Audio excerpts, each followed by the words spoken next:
ঠিক আছে, বোঝা গেল কিভাবে ব্ল্যাক পেজটা পরিষ্কার করলাম।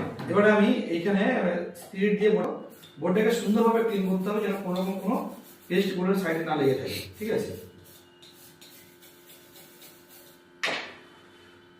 দেখো ঠিক আছে, বোর্ডটা পরিষ্কার আছে তো? দেখো এদিকে পরিষ্কার আছে, এদিকে পরিষ্কার আছে, তাই তো? পরিষ্কার আছে বোর্ডটা? দেখো কিন্তু কোনো দিকে কোনো লাইন কাটা নেই। এবার আমি কিভাবে কাটে লাইনগুলো সেগুলো দেখো। অনেক ক্ষেত্রে কি হয়, কিছু কিছু টেকনিশিয়ান যারা নতুন কাজ শিখছে বা হয়তো অনেকে অনেকদিন ধরে কাজ করছে কিন্তু সেক্ষেত্রে অনেক ভুল করে, এই পেস্টেরটা যখন কাটে তখন হিট তো বেশি দিয়ে দেয়, তখন আইসি নষ্ট হয়ে যাওয়ার ভয় থাকে। আর দ্বিতীয় হচ্ছে এই যেমন কাটবে এটাকে, ঠিক আছে, এই যেখানে আমি এই জায়গায় কাটবো তো, সে এই জায়গায় খুব করে জোরে ঘষে দেয়। এই যে ঘষে দেয় জোরে না, এইভাবে উঠে যায়। এই দেখো দেখতে পাচ্ছ কি?